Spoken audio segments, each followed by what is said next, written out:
Bonjour, bienvenue à cette messe du vendredi 17 juillet et je vous invite à chanter avec moi.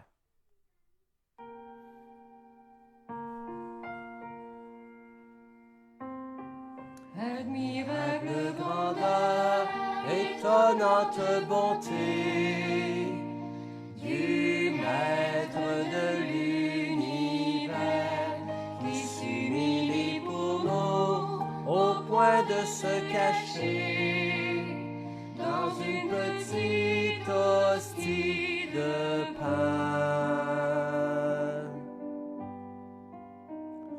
Regardez l'humilité de Dieu. Regardez l'humilité de Dieu. Regardez l'humilité de Dieu. Faites-lui l'hommage de vos cœurs.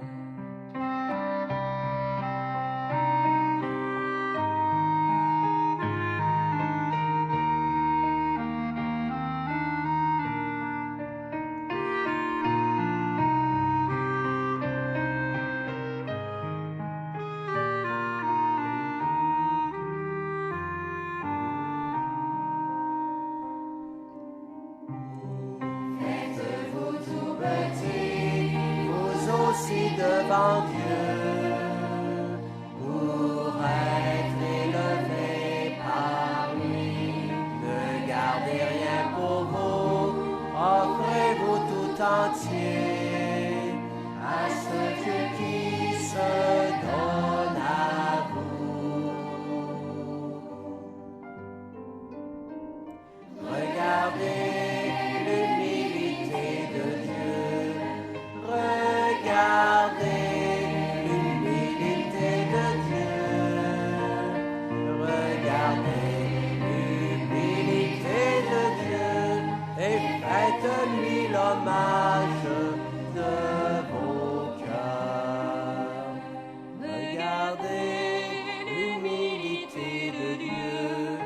Regardez l'humilité de Dieu. Regardez l'humilité de Dieu et faites-lui l'hommage de vos cœurs.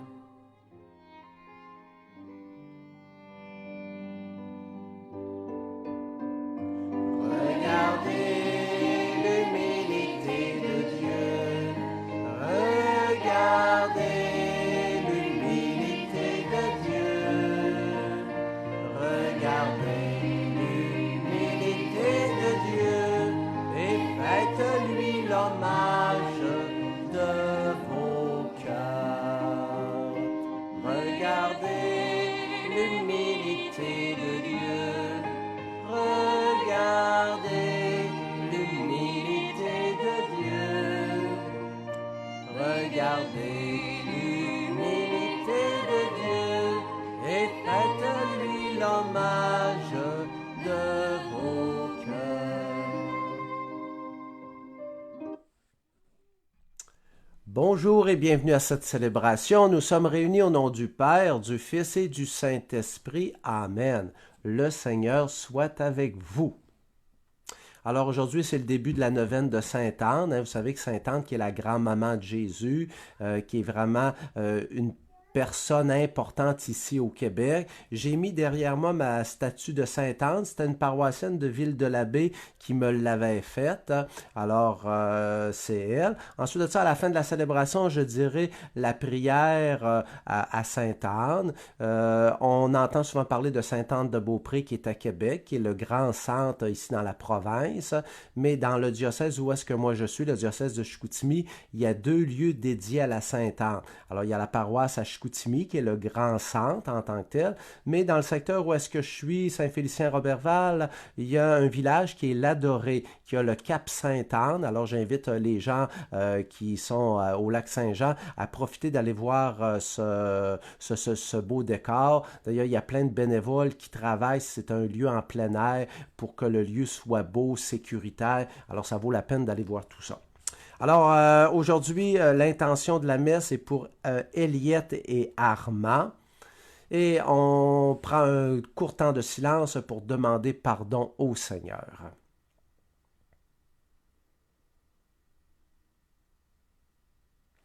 Seigneur, prends pitié. Ô Christ, prends pitié. Seigneur, prends pitié. Que Dieu notre Père nous fasse miséricorde, qu'il nous pardonne nos péchés, qu'il nous conduise à la vie éternelle. Amen. Et on va porter dans notre prière tous nos malades. J'ai beaucoup de gens autour de moi qui se sont recommandés à la prière. Et on va présenter, entre autres, nos personnes d'un certain âge, parce que Sainte-Anne, c'est une grand-mère. Alors, les grands-mères, les grands-pères, vous avez encore quelque chose à faire. D'ailleurs, en passant, on dit qu'on fête la Sainte-Anne, mais c'est Sainte-Anne et Saint-Joachim, les deux en même temps. Fais-nous vivre à tout moment, Seigneur, dans l'amour et le respect de ton saint nom, toi qui ne cesses jamais de guider ceux que tu enracines solidement dans ta charité, par Jésus le Christ, ton Fils notre Seigneur, qui vit et règne avec toi dans l'unité du Saint-Esprit, Dieu, pour les siècles des siècles. Amen. Lecture du livre du prophète Isaïe. En ces jours-là, le roi Ézéchias souffrait d'une maladie mortelle. Le prophète Isaïe, fils d'Amos, vint lui dire, « Ainsi parle le Seigneur, prends tes dispositions pour ta maison, car tu vas mourir, tu ne guériras pas. » Ézéchias se tourna vers le mur et fit cette prière au Seigneur. « Ah Seigneur, souviens-toi, j'ai marché en ta présence dans la loyauté d'un cœur sans partage, et j'ai fait ce qui est bien à tes yeux. » Puis le roi Ézéchias fondit en larmes.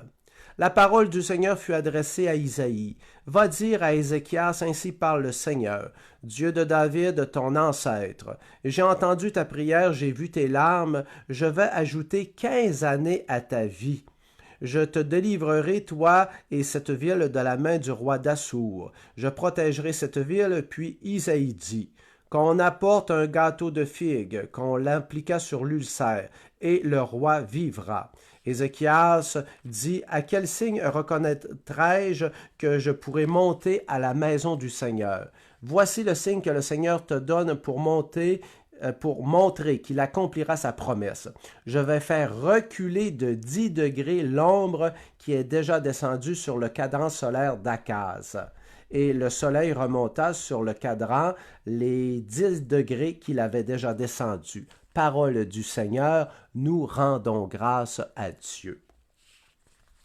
Je ne sais pas s'il y en a qui ont déjà vu ça, des cadrans solaires. Nous, aujourd'hui, on a nos montres et tout ça. Mais moi, je viens de Chicoutimi, puis à Chicoutimi, ils n'avaient mis un sur le Vieux-Port, un cadran solaire. Alors, c'est avec l'ombre qu'on calculait à l'époque la période de la journée. Alors imaginez-vous, c'est le soleil qui fait long. Le cadran, lui, ne change jamais de place. Il est fixé d'un endroit pour calculer l'heure de la journée. Alors imaginez-vous, l'ombre a changé, la lumière a changé. Ça veut dire la position du soleil a changé. Le soleil, je ne sais pas si vous le savez, hein, mais on ne fait pas changer de position comme on veut. Un peu comme à Fatima quand il y a eu la danse du soleil. Alors, il n'y a pas juste rien qu'une personne, ce n'est pas des hallucinations collectives. Ils ont vu le soleil danser. Demandez-moi pas comment tout ça, ça se passe, je ne le sais pas. Alors là, aujourd'hui, on a le passage d'Isaïe qui dit au roi Ézéchias, tu vas mourir, tu as une maladie, tu as un cancer. Puis là, Ézéchias a pleuré, puis a supplié le Seigneur. On le sait, hein, à travers la maladie, peut-être vous-même, vous connaissez des gens qui ont de la maladie. Il y a des gens sincèrement qui sont des croyants qui demandent d'être guéris et ne sont pas guéris ou sont guéris partiellement. Il y en a qui sont guéris. Moi, j'avais déjà entendu le témoignage d'une mère de famille qui avait un cancer très agressif, puis elle avait dit au Seigneur, donne-moi 5 ans. Et elle avait eu 5 ans, elle avait eu une guérison miraculeuse. Et là, pendant 5 ans, parce qu'elle voulait voir ses petits-enfants, puis là, 5 ans arrive, elle ne pensait plus à ce qu'elle avait demandé le nombre d'années. Puis quand le 5 ans est arrivé, le cancer est revenu, puis là, elle est morte, mais elle est morte dans la paix, parce que quand le cancer est revenu tout d'un coup, puis elle est morte très rapidement, ben ça le rejoint profondément. Alors, des fois, il y a des prières qui sont exaucées. Il faut avoir confiance en ces prières qui sont exaucées. Mais des fois, ils sont exaucés autrement. Dieu permet la maladie, mais pour qu'il se fasse d'autres choses. Alors, c'est bien mystérieux. Moi, les gens me demandent souvent de prier pour eux. Moi, j'y crois à la guérison, mais je trouve ça toujours mystérieux de dire pourquoi Dieu veut pour telle personne, semble moins vouloir pour d'autres personnes. J'ai pas de réponse à vous apporter. Mais on a des faits dans la Bible. Il y a eu 15 ans de sursis. Le Seigneur a écouté sa prière. Puis c'est pas parce que si vous n'êtes pas guéri que le Seigneur écoute pas votre prière. Alors, on nous dit ça comme ça dans la parole de Dieu pour qu'on comprenne comme il faut. Mais Dieu, il écoute toujours nos prières. Alors, ça, c'est bien important qu'on comprenne parce que quand on vit l'épreuve de la maladie, puis que ça ne marche pas comme on veut, on a l'impression que Dieu il est absent, qu'il ne nous écoute pas, mais Dieu est toujours là. On va poursuivre maintenant avec le cantique et vous êtes invités à dire avec moi, « Seigneur, tu me guériras, tu me feras vivre. Seigneur, tu me guériras, tu me feras vivre. » Je disais au milieu de mes jours, je m'en vais, j'ai ma place entre les morts pour la fin de mes années. Et on dit, « Seigneur, tu me guériras, tu me feras vivre. » Je disais, je ne verrai pas le Seigneur sur la terre des vivants, plus un visage d'homme parmi les habitants du monde. Et on redit encore une fois, Seigneur, tu me guériras, tu me feras vivre.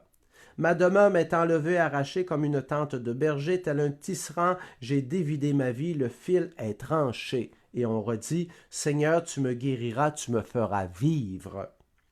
Le Seigneur est auprès d'eux, ils vivront, tout ce qui vit en eux vit dans son esprit.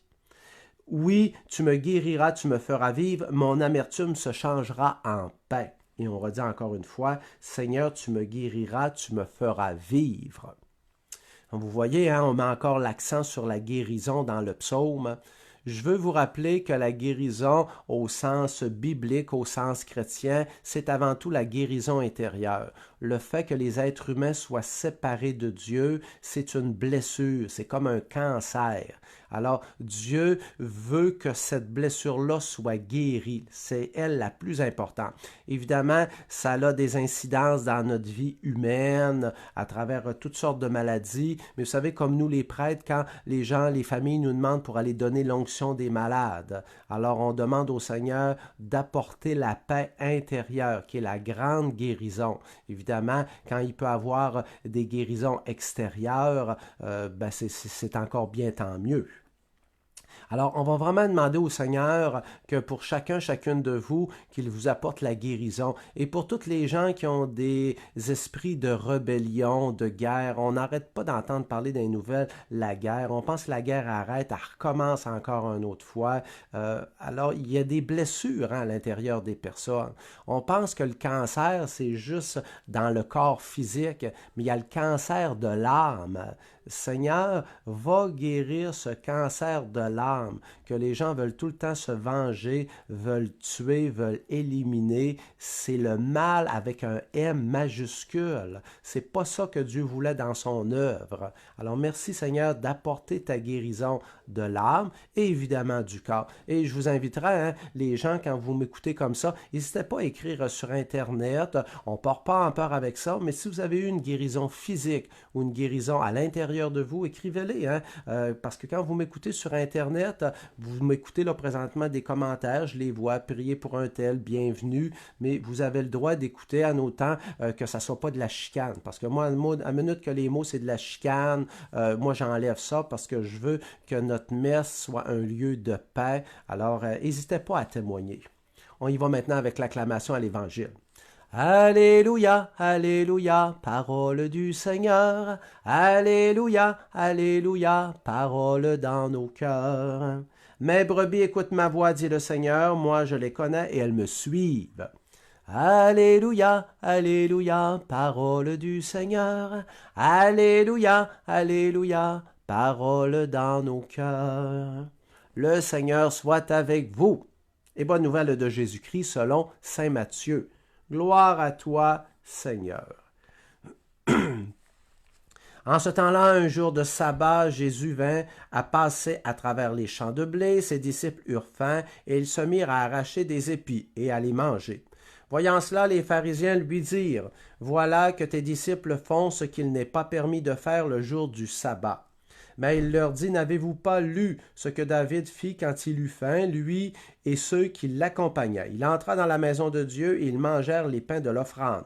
Or, ni lui ni les autres n'avaient le droit de manger, mais seulement les prêtres. Ou bien encore, n'avez-vous pas lu dans la loi que le jour du sabbat, les prêtres dans le temps manquent au repos du sabbat sans commettre de faute.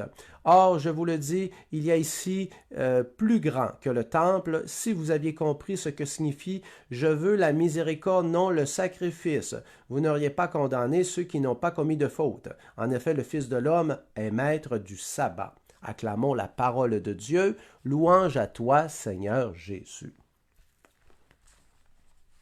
Alors, quand on dit que le Fils de l'homme est maître du sabbat, alors le sabbat, c'est un respect pour le 7e jour de la création, remercier Dieu et mettre l'accent vraiment sur Dieu. Alors, le travail, ça a toujours été quelque chose d'important dans les sociétés. Nous, aujourd'hui, on a des avantages sociaux avec les gouvernements, mais si on recule, avant, quand tu travaillais pas, tu pouvais être dans la misère. Alors, c'était comme un peu une angoisse intérieure, on veut travailler, mais les gens étaient respectueux envers Dieu, ils disaient c'est important de remercier Dieu, surtout le peuple juif. Alors le sabbat, c'est vraiment quelque chose de bon. Par contre, moi je me suis pris des petites notes, il faut toujours distinguer qu'est-ce qui est l'exception et qu'est-ce qui est le normal. Alors, dans la vie, il peut y avoir des exceptions, mais vous le savez comme moi, si l'exception devient la règle, ben là, c'est plus une exception, c'est rendu coutume. Alors, des fois, il y a des gens, ben là, c'est une exception, puis là, le lendemain, c'est encore une exception. Il faut faire attention aux exceptions. Alors, sûrement que les apôtres ne passaient pas leur temps à passer d'un champ puis à manger, même si Jésus était là avec. Parce que Jésus, même s'il nous dit ça aujourd'hui, il est respectueux de la loi. Il est toujours respectueux de la loi. Mais il vient dire que Dieu nous a mis des règles. Et Dieu, pour ses besoins spécifiques, des fois, il peut passer à côté des règles. Juste, par exemple, les règles de la nature. On a parlé tantôt de guérison. On sait que notre corps vieillit. Mais quand l'Église reconnaît des miracles, les miracles, là, ça va contre les lois de la nature, ça va au-dessus des lois de la nature. Si on suivait les lois de la nature, ça devrait suivre un processus, mais Dieu arrête ce processus-là et le modifie. Alors Dieu, il est au-dessus de tout ça. Alors, quand on fait le sabbat, c'est un respect envers Dieu, c'est important de comprendre ça, mais en même temps, il faut tout réfléchir par rapport aux règles et à la liberté. Alors, comment vous vous sentez par rapport aux règles et à la liberté? Dans nos sociétés d'aujourd'hui, on veut avoir beaucoup de liberté, mais souvent, c'est une fausse liberté. La vraie liberté, c'est la liberté en Dieu. Encore là, des fois, quand par exemple on parle des 10 commandements, on devrait dire les 10 paroles de vie. Parce que quand on dit commandement, c'est comme un exigeant, c'est lourd, c'est dur. Pourquoi Dieu me demande de faire ça? Mais Dieu, il veut que tu sois libre. Alors, si tu vires ta manière de penser, tu vas dire, non, c'est pas supposé d'avoir une impression négative à l'intérieur de moi. Dieu, il veut me libérer. Alors, il m'indique la route à suivre. Alors, ça, comment toi, tu vis ça, les règles? En société, des fois, il y a des gens qui voudraient vivre l'anarchie. Des fois, on voit ça, des graffitis, là, c'est un A avec un cercle, anarchie. Puis là, les gens, ils aiment bien ça, l'anarchie, ils trouvent ça drôle. Mais c'est vraiment pas drôle, l'anarchie. Là. C'est la loi du plus fort, puis des injustices, il y en a dans l'anarchie. Mais c'est sûr que des fois, il y a des règles, que des fois, ils peuvent être périmés, certaines règles. Alors, on doit revisiter quand même certaines règles. Et Jésus dit, « Je veux la miséricorde et non le sacrifice. » Je ne sais pas si vous avez déjà réfléchi ça. Dieu, c'est le seul qui est parfait. Alors, si Dieu, là, il appliquait la justice à 100%, il condamnerait tout le monde parce que nous, on fait tout le temps des gaffes, les êtres humains. Tout le monde serait condamné. Mais c'est pour ça qu'on dit la miséricorde est supérieure au sacrifice. C'est pas que les sacrifices et la justice n'est pas important, mais si Dieu était pas aimant, il n'y aurait personne de sauvé parce qu'on serait tous coupables de quelque chose. Mais Dieu, il veut libérer sa création. Alors, Jésus, il nous fait tout réfléchir là-dessus par rapport à tout ça. On parlait de faim. Moi, personnellement, je vis le jeûne. J'accompagne des gens qui vivent le jeûne. Parce que là, on parle de nourriture, juste prendre ce sujet-là. Il y en a qui ne sont pas capables de passer au pain et à l'eau. Il y a Sœur Emmanuelle qui fait un témoignage qu'elle avait de la misère avant avec son jeûne, puis elle a eu une grâce de Dieu, puis elle a été capable de le vivre au pain et à l'eau. Puis le pain, souvent, à Medjugorje, c'est un pain enrichi. Mais il y en a qui sont capables juste de sauter un repas ou de diminuer les quantités. Il n'y a pas de jugement à porter sur les personnes. Il y a des gens que je connais que là, quand ils jeûnent, il y a un mal de tête qui leur prend, il y a une perte d'énergie. C'est pas le but du jeûne d'être de mauvaise humeur, de ne plus être fonctionnel. Au contraire, c'est supposé de purifier, nous aider. Mais des fois, il y a des moments difficiles. Alors, la nourriture, c'est quand même quelque chose d'important. Mais en même temps, on doit bien manger, mais on doit contrôler aussi notre nourriture, parce qu'aujourd'hui, on est dans une abondance de nourriture. Les épiceries sont pleines de nourriture. On s'achète des fois plein d'affaires. D'ailleurs, il n'arrête pas de dire, il ne faut jamais aller faire l'épicerie avant un repas, parce qu'on a faim, puis là, on va acheter toutes sortes d'affaires qu'on n'a pas besoin. Alors, juste pour dire ça, on dit au Seigneur, Seigneur, viens m'aider à devenir une meilleure personne. Et Seigneur, tu viens me dire que tu es miséricordieux, mais qu'en même temps, j'ai besoin d'avoir des règles dans ma vie. Alors, Seigneur, à travers toute cette belle réflexion, viens nous aider à cheminer encore, à faire un pas de plus aujourd'hui. Amen.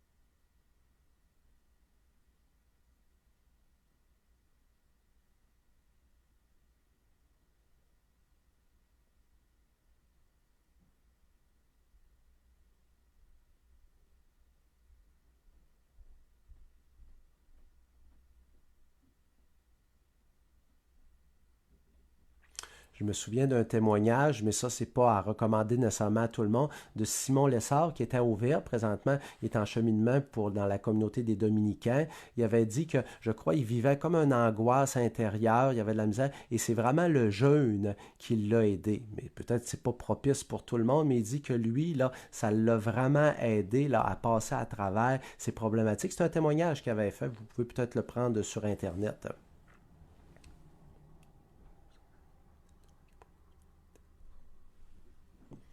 Tu es béni, Dieu de l'univers. Nous avons reçu de ta bonté le pain que nous te présentons, fruit de la terre du travail humain. Il deviendra pour nous le pain de vie. Béni soit Dieu maintenant et toujours. Tu es béni, Dieu de l'univers. Nous avons reçu de ta bonté le vin que nous te présentons, fruit de la vigne du travail humain. Il deviendra pour nous le vin du royaume éternel. Béni soit Dieu maintenant et toujours. Et prions ensemble afin d'offrir le sacrifice de toute l'Église pour la gloire de Dieu et le salut du monde. Accueille, Seigneur, le sacrifice de louange et de paix. Accorde-nous d'être purifiés par son action et de t'offrir un cœur qui te plaise par Jésus le Christ, notre Seigneur. Amen. Et j'utilise la deuxième préface commune à la page 13. Le Seigneur soit avec vous. Élevons notre cœur. Rendons grâce au Seigneur notre Dieu. Vraiment, il est juste et bon pour ta gloire et notre salut de t'offrir notre action de grâce toujours et en tout lieu. Seigneur Père très saint, Dieu éternel et tout-puissant. Dans ta bonté, tu as créé l'être humain, et comme il avait mérité la condamnation, tu l'as racheté dans ta miséricorde, par le Christ notre Seigneur. Par lui, les anges célèbrent ta grandeur, les esprits bienheureux adorent ta gloire. Par lui s'inclinent devant toi les puissances d'en haut, et tressaillent d'une même allégresse les innombrables créatures des cieux. Saint, Saint, Saint, le Seigneur Dieu de l'univers. Le ciel et la terre sont remplis de ta gloire. Hosanna au plus haut des cieux. Béni soit celui qui vient au nom du Seigneur. Hosanna au plus haut des cieux.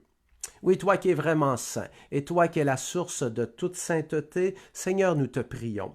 Sanctifie ces offrandes, en répandant sur elles ton esprit, qu'elles deviennent en ce jour le corps, le sang de Jésus, le Christ, notre Seigneur.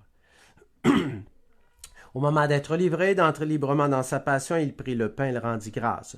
Le rompit, le donna aux disciples en disant, « Prenez, mangez-en tous, ceci est mon corps livré pour vous. » Corps du Christ livré pour nous.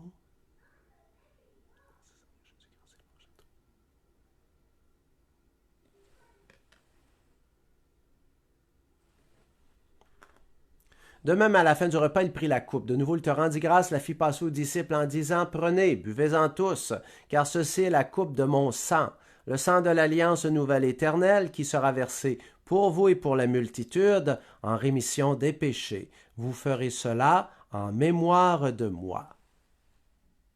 Sang du Christ versé pour nous.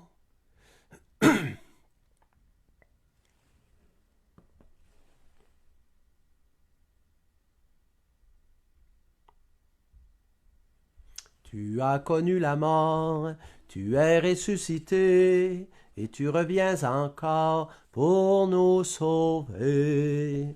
En faisant ici mémoire de la mort, de la résurrection de ton Fils, nous te ferons, Seigneur, le pain de vie, la coupe du salut, et nous te rendons grâce, car tu nous as estimés dignes de nous tenir devant toi pour te servir.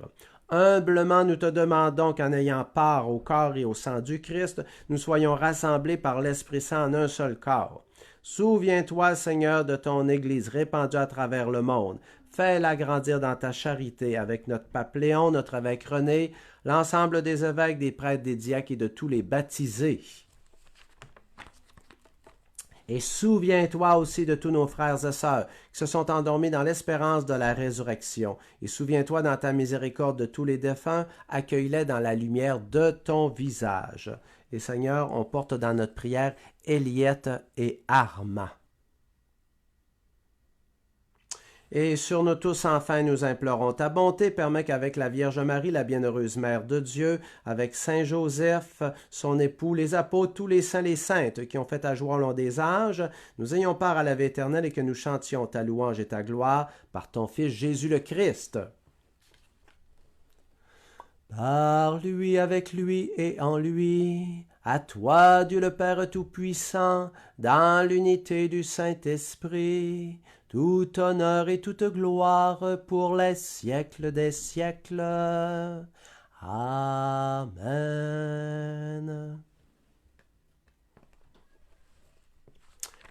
Et nous sommes invités à dire encore une fois cette belle prière du Notre Père. Notre Père qui es aux cieux, que ton nom soit sanctifié, que ton règne vienne, que ta volonté soit faite sur la terre comme au ciel. Donne-nous aujourd'hui notre pain de ce jour. Pardonne-nous nos offenses comme nous pardonnons aussi à ceux qui nous ont offensés, et ne nous laisse pas entrer en tentation, mais délivre-nous du mal. Oui, Seigneur, délivre-nous de tout mal et donne la paix à notre temps. Soutenus par ta miséricorde, nous serons libérés de tout péché à l'abri de toute épreuve, nous qui attendons que se réalise cette bienheureuse espérance, l'avènement de Jésus-Christ notre Sauveur. Car c'est à toi qu'appartient le règne, la puissance et la gloire pour les siècles des siècles. Amen. Seigneur Jésus-Christ, tu as dit à tes apôtres, je vous laisse la paix, je vous donne ma paix. Ne regarde pas nos péchés, mais la foi de ton Église. Et pour que ta volonté s'accomplisse, donne-lui toujours cette paix et conduis-la vers l'unité parfaite, toi qui règnes pour les siècles des siècles. Amen. Et que cette paix de Jésus-Christ, qu'elle soit toujours avec vous. La paix. Agneau de Dieu qui enlève le péché du monde, prends pitié de nous. Agneau de Dieu qui enlève le péché du monde, donne-nous la paix.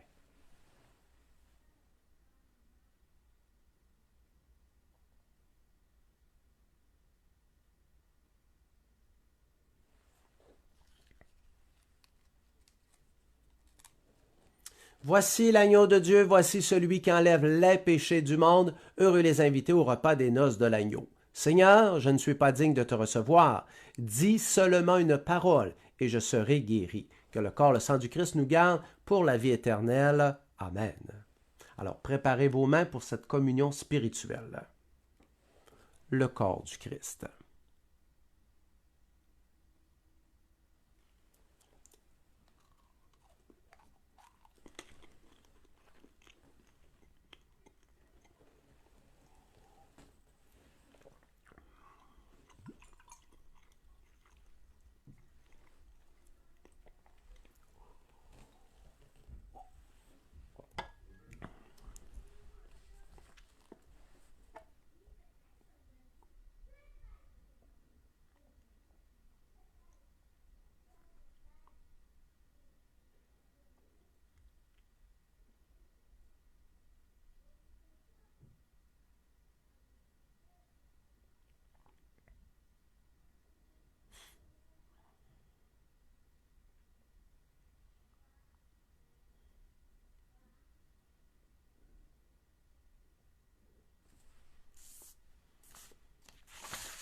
Alors, je vais dire la prière à Sainte-Anne.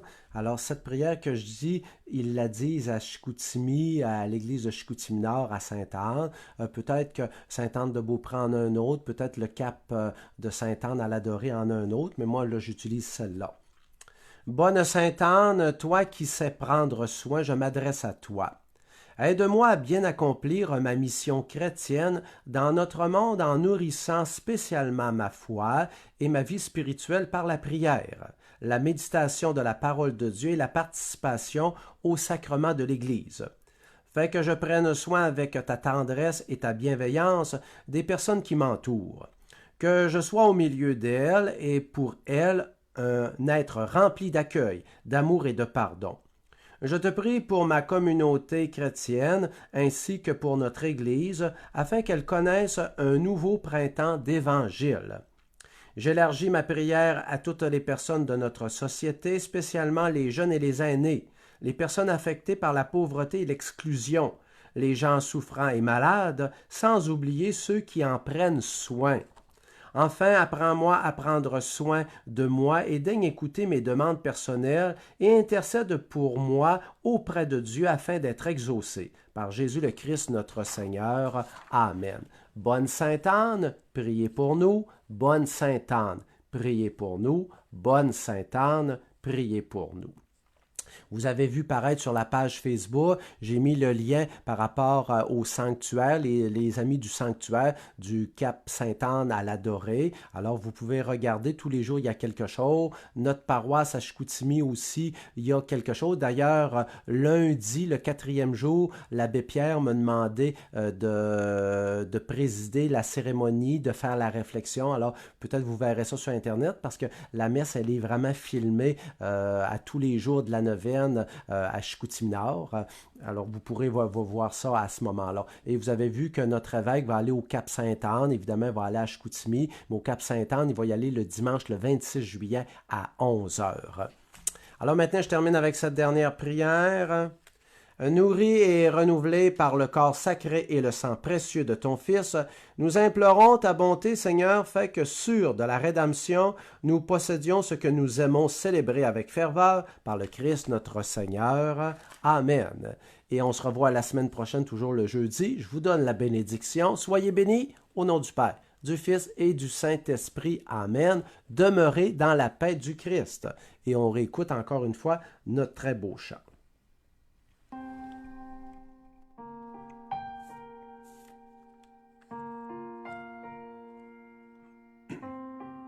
Admirable grandeur, étonnante bonté du Maître de l'univers qui s'humilie pour nous au point de se cacher dans une petite hostie de pain.